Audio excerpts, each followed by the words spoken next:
What's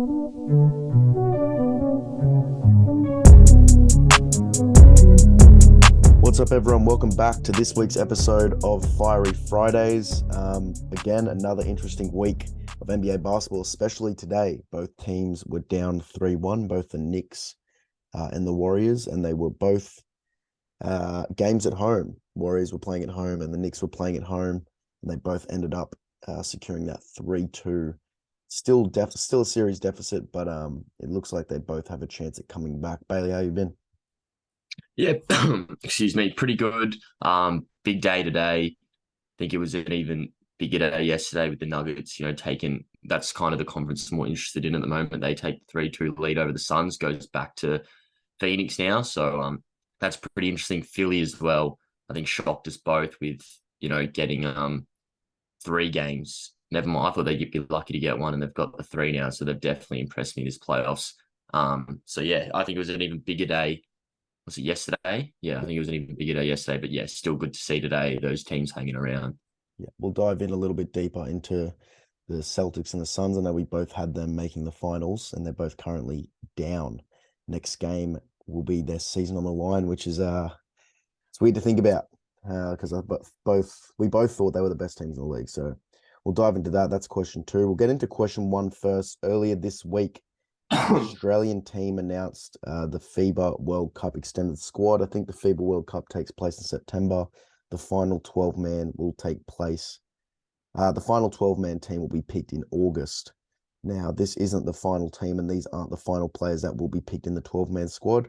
Obviously, Ben Simmons is apparently going to become available. We know he has said that in the past, but I think there is a good chance he plays this time. Tyrese Proctor might be available to be picked in the squad. But what are your initial thoughts on the squad? And is there anyone that got snubbed? Um, no, not really. I think the team looks pretty good on paper. As Australia, like we always seem to put out, full front forward, and we always seem to try really hard. Um, going against USA, I think did we get third? Was it Yeah, last we Olympics? got third. We lost to Third USA in the last semis. Olympics. Yeah. And we always give them a crack. Whether we can beat them, I think we'd all have to be at our best, and they would have to be playing a bit of solo basketball still. Then, probably coming out to a close game. But when you look at it on paper, you can't complain. I think we're better than what we were. We got a few, young guns who have been in the NBA now, Giddy and Dyson, and I think they'll be great for the team. So yeah, Simmons is an interesting one. I think no matter what, you got to take him and put his talent on the team. But it's a shame that he's kind of looked down on us over the past however many years he's been in the league. So it's kind of like a stab in the back for him. Just go, oh, now I want to play. But yeah, I mean, if you're really serious, you got to have him on the team. He's a good player at his best. Yeah. Being the competition being in September, I think Simmons injured himself towards the end of last season. So I think September should give him enough time to become healthy. And whether you like Ben Simmons or not, and I don't know how much people believe that we don't need him. He is a former All-Star, and he is a presence, whether you like it or not. I think we need Simmons if we are going to put our best squad forward to beat the US team. And I think he slots in on this very, very defensive team. Obviously, you got Dyson at the two, you got Matisse, you got Exum at the one. Jock Landale's a good defender. Josh Green's a wing defender. Joe Ingles is known to be pestering on defense. And if you bring in Simmons, I think Tease, Simmons, Dyson, and Josh Green, it just sounds like an absolutely great defensive team. Jack White's a great four-man on defense as well. So a lot of NBA guys, way more than last time. Jack White plays for Denver, Matisse for Portland. We got Patty on the Nets. We got Jock on the Suns. We got Xavier Cooks, who now plays for the Wizards. Dyson on the Pelicans. Delhi for the Kings. Exum's over in the Euro League. Giddy for Thunder. Josh Green for Mavs. Ingles for Bucks. And then Simmons for Nets if he comes and plays. Do I think there was a snub? Well, I look at the team, and it's probably the team I would have picked. The only sort of replacement I would make is probably Sam Froling for Mitch Creek. They both played in the same league last year. They both sort of played the same positions. I mean, Mitch Creek can spread the floor a little bit, but I feel like Mitch Creek has been a shoo-in for almost every Boomers team for the past couple of years. Him and Jock, rocking the Fade Hawks. has been around for a while, and I think Mitch Creek was a top 3 NBL MVP contender last year, and Sam Froling wasn't really even contending for it. So it doesn't really make sense. I don't think Sam Froling will be on the 12-man, but I think it would have been fair to have Mitch Creek on that roster. I'm not sure what played in part in him not making it, but I think that was kind of the biggest question mark for me. Aaron Baines has also been a real fill-in. Obviously, he's putting up good numbers on the Raptors not long ago, but he had a bit of an iffy season with the Bullets, and obviously he's coming back from that injury. And I think him himself, after last year's performance, I feel like he would kind of admit that he not deserves a roster spot, but I feel like he'd kind of let or be understanding that Mitch Creek or Sam Froling should get it over him. I feel like he would understand that. So I like the team. I love the Will McDowell White addition. I think he's earned it. Thon Maker could be interesting to see how he fits on this team. And yeah, I'm excited. Dyson Daniels hopefully gets minutes on this team as well. Xavier Cooks should be good. Nick Kay guarded KD pretty well against USA in the semis last year. So I think he's going to fill in off the bench. And yeah, I like this team. Hopefully Tyrese Proctor gets a reserve spot or even a training camp spot. I think it'd be good to get him in with the guys because obviously in the next 4 years, he's going to be in the NBA and a part of this team, big part of this team. Definitely a part of the scoring side. I think this team needs a little bit more scoring, especially with Patty Mills getting a little bit older. We'll get into question 2. Now, we touched on Celtics and Suns. We had our final series predictions with those two in it. They're both down 3-2. The next game is in Boston, but Suns' next game is Celtics' next game is in Philly. Yeah. And they're trailing 3-2, so they'll have to win in Philadelphia. The Suns' game is in Phoenix. Yeah. Has your NBA Finals prediction changed with the current standings and series scores? They haven't changed. The confidence is definitely lowered. I think no matter what, if Celtics lose, they're done. If they can win next game, I think it's very hard for Philly to win. I think it's like do or die for Philly, and it's obviously do or die for Boston next game. So that will be cracking game. That's their series on the line for both teams. I think, even though Philly obviously have another chance, I think they've got to do it. I think it's tomorrow. Yeah, got to do it tomorrow for us. Phoenix as well. I mean, they're still winning by upwards of 8 to probably 12 points. I think when they're playing at home, like they're doing it reasonably well. Booker and KD are just going off. But yeah, like I was thinking earlier today, just how important this home court has been in these playoffs. Once again, I'm still thinking they come back to Phoenix and I think they get the job done. But when they go back to Denver, there's 2 15-point blowouts there. So anything can happen in game 7. We've seen it multiple times. I think, but they're going to have to be at the top of their game. So I've still got Suns and Celtics, but as you like to say, as a better man, it's not looking very responsible right now. Yeah. I mentioned on 2 episodes maybe that I really like the Nuggets and I think they can beat Phoenix. But if I was to bet on it, I would pick Suns. So it isn't surprising me that the Nuggets are currently up. Do I think it goes to 7? I think so. I don't see KD Booker going out in 6. I just don't see it happening in Phoenix. Could happen. I mean, Nuggets are playing pretty well. They definitely dominated them last game. But I just don't see it happening. Chris Paul needs to come back. I know Phoenix got 2 wins without him, but last game you could just kind of tell, they need a little bit of facilitating. And I think, he's the 3rd best player on that team. He needs to come back.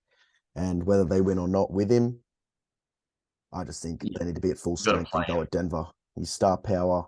They've played with him starting all season. So I think he needs to come back. Has my finals predictions changed? I think it has. I think Nuggets are going to get the Suns, whether that be next game or in 7. I think in 7 in Denver, I think the Nuggets are going to overcome it because if they don't, I think it's not just a season loss, but I think it's going to have to be a full change of tempos for Denver. I know they were only 1 game away from the Western Conference Finals if they lose, but I just think they're going to have to switch it up. Like you said on one of what it means to who takes the biggest loss this season if they lose, you said Denver. Because they'll have to go back to the drawing board and kind of build their roster differently. I think that's Yeah. kind of the vibe in the locker room. If they lose, they've been going at it with this same roster and it just hasn't been working. So I think they're going to switch on and I think they're going to win this series. And then I think they have a really, really good chance against Lakers or Warriors. So I'm going to go Celtics Nuggets. I think Celtics is You going got to come back in Celtics. seven. Yeah, I'm not counting out the Celtics. I still think they're the best team in the league. And if anyone's going to come back down 3-2, it's Tatum and Boston. So Jaylen Brown played not so good last game. His shooting stats weren't too bad, but he had a few turnovers, a few fouls. I just didn't Free like the throws way he were played. Free ridiculous. throws, ridiculous. Yeah. Boston just couldn't get back in the game. And I think it's going to be tough in Philly. It's going to be really tough, but I reckon they can overcome it. And then game 7, they should take it. So I'm going to go Celtics Nuggets, and then I'm going to go Celtics get them pretty quickly. I'm going to say Celtics in 5 or 6. If you could pick, question number 3, if you could pick 3 players to change teams this offseason, this is an interesting one, and obviously you would have had a little bit to think about. Who would it be and why? So I'll start. My number 1 move isn't necessarily changing teams. I would probably get John Wall to sign with Washington.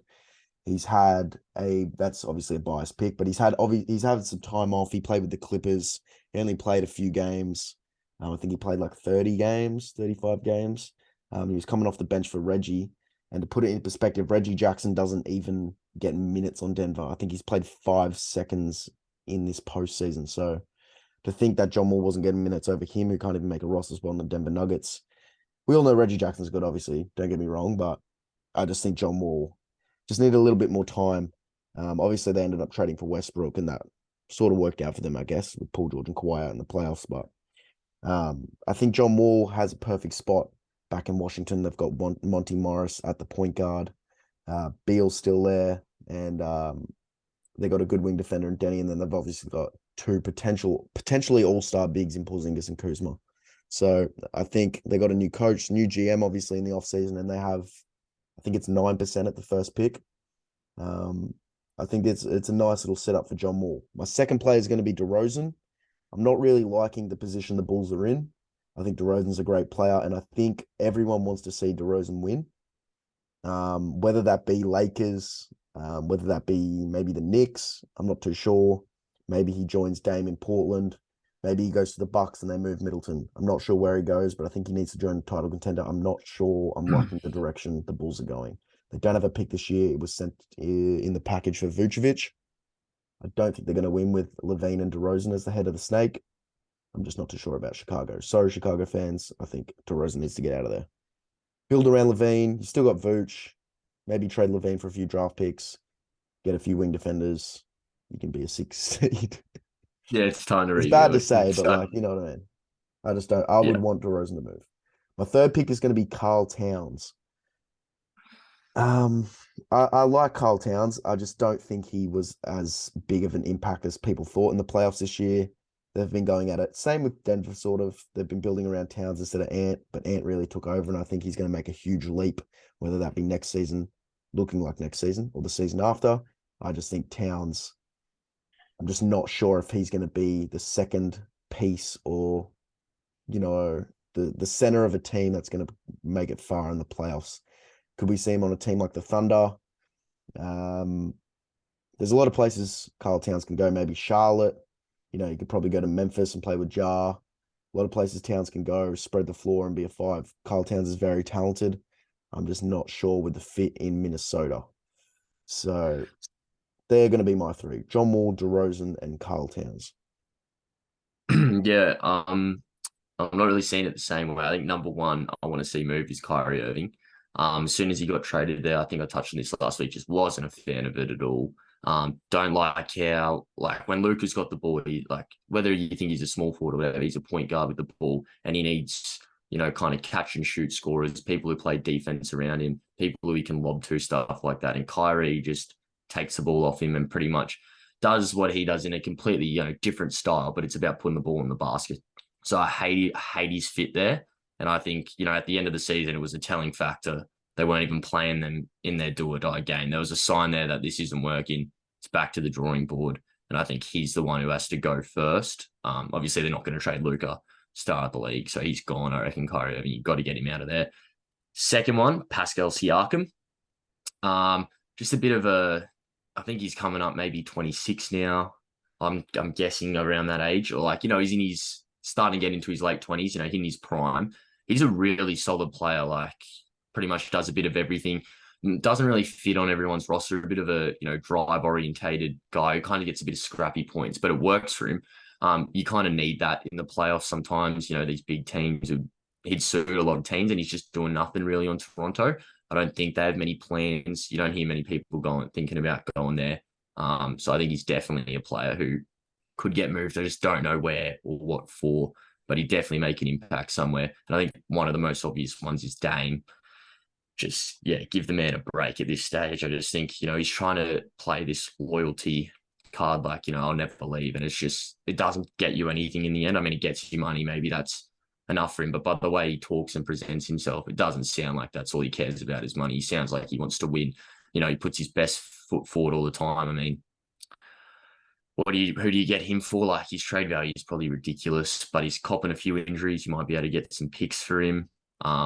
Plenty of teams that would suit him, though. You don't have to be picky or choosy there. He can go pretty much anywhere. So I'd say they're the main three, but really got to get Kyrie Irving out of there. That's my number one for sure. Yeah, I like it. All right, this is an interesting question. And only you can answer this. I can't answer this, but I want you to stop me when we get a player that is better than Kawhi Leonard right now. Okay. And bar injuries. Yeah. I would say like I'm taking him at his best because I think he's at his best. Yeah. Okay, Mikal Bridges. Do I just say no? I'll just say no. Yeah. De'Aaron Fox. No. Paul George. No. Jaylen Brown. No. James Harden. No. Jimmy Buckets. No. Anthony Davis.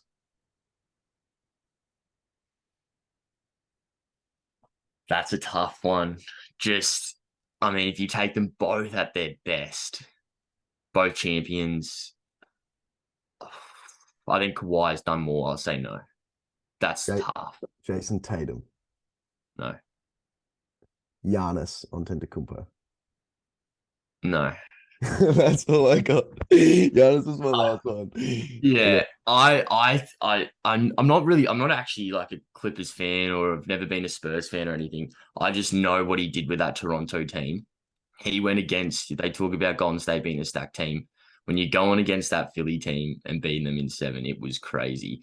And I just love the way how he's like a player who I think Giannis is obviously very good. Regular season, he's probably better than Kawhi. When you get in the playoffs and you can hand Kawhi the ball and he can do whatever, like mid-range, 3-ball, get on the rim, defensive like beast. Like he can do everything. And I know I'll probably get a lot of shit for saying that a lot of those players weren't better than him. A lot of them were tough. I think the closest Anthony Davis, because at his best, he is a freak. So yeah, it's a tough one, but I really do think when he's at his best, there's not many people you want in the league more, especially when I'm a big believer in you need wings to win playoff games, like good, solid, 2 and 3, at the 2 and 3. So yeah, Kawhi is pretty up there for me. I think I would have stopped at Tatum. I think I would take Tatum. Yeah, I get that too. At their best, like peak, no healthy problems. I think I would still take Tatum right now. But I could definitely listen to the argument. Kawhi at his best. I mean, you put him on the Celtics right now instead of Tatum. I don't know. Yeah, I think it's. I think I would have taken Giannis, no question. I think. Yeah, and he's an MVP. Kawhi's never been MVP. Like you can obviously make the case. Even Davis, you can make the case for. I just don't like what Giannis. Yeah, and I just don't think Giannis is the perfect playoff player. Okay. All right. Gee, I'm gonna cop something. I'm waiting for it. We'll get into your question of the week. Let's hear it. Okay, so it's kind of a two-parter. But what does this series mean for LeBron James if Steph comes back, or if so, say he goes on to win it? I don't know if you've got him as your greatest of all time right now. Do you? Yeah, I think I got LeBron as the greatest of all time. I think so. You've already got him there. Yeah. So if he loses 3-1, I mean, if they come back from 3-1 Golden State, does that change your opinion? No, I don't think So so. you, I actually expect Golden State to come back 3-1. Well, they're down 3-2 now, so I think they're going to win in next game's in LA and it'll be tough, but I definitely think they can get it done. And then in Golden State, I think they're going to have one of the biggest games of the year, probably the biggest of the playoffs. And I think it's going to come down to close one, but they're going to knock them off. And it'll be the Curry LeBron end of an era.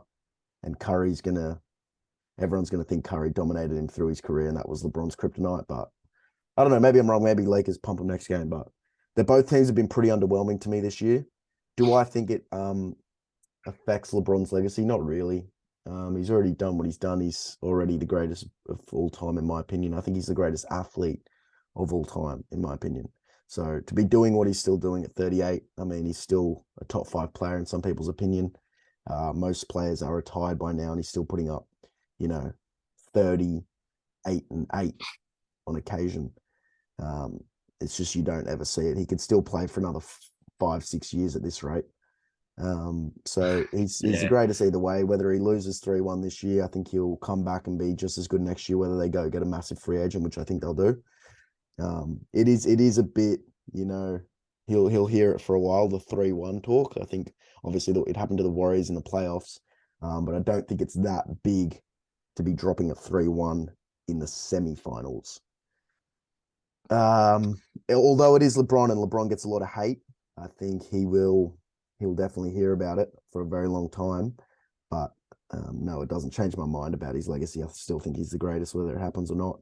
I don't think he has a fantastic team at the moment. I mean, is Jared Vanderbilt the 4th option on the Lakers? You know what I mean? I'm not too sure. I think the Warriors can do it. So we'll see. I don't think it affects LeBron's legacy at all, though, if the Warriors come back and win. Okay. Okay. My question of the week. I asked this question to Hesh on our weekly drops last year. It was around this time. Actually, it was more than last year. It was February last year. And obviously, a year's gone by and things have changed. I want you to rank these players 1 to 7. So the 7 players, I've gotten Bailey to write them down. We've got Jason Tatum. We've got Luka Doncic. Yep. We've got Ja Morant, Donovan Mitchell, Devin Booker, Trae Young. And we had Bradley Beal, but I'm going to replace him with Shai Gilgeous-Alexander. Oh, this is tough. Only because Bradley Beal had a bit of an iffy season, and I think it would be pretty fair to put him at 7th right now. So we're going to change it to Shai. Shai made an All-NBA team this year, and I think he was 5th in MVP votes. First All-NBA first team Shai, which is huge. Yeah. So rank I'm going off right now. Yeah, I've got him down. I'm going off right now. Yeah. Jeez, I'm just gonna cop it all podcasts for this. All right, at 7th, I think right now is Donovan Mitchell. I think with that Cavs team, you should have done a lot more. Like I honestly reckon if there was that would have been a top 3 in that, the first round. Cavs beating the Knicks for me, I was super confident in. That would be still my biggest. And they got 4-1, didn't they? Yeah, only won 1 game. Yeah, that would be.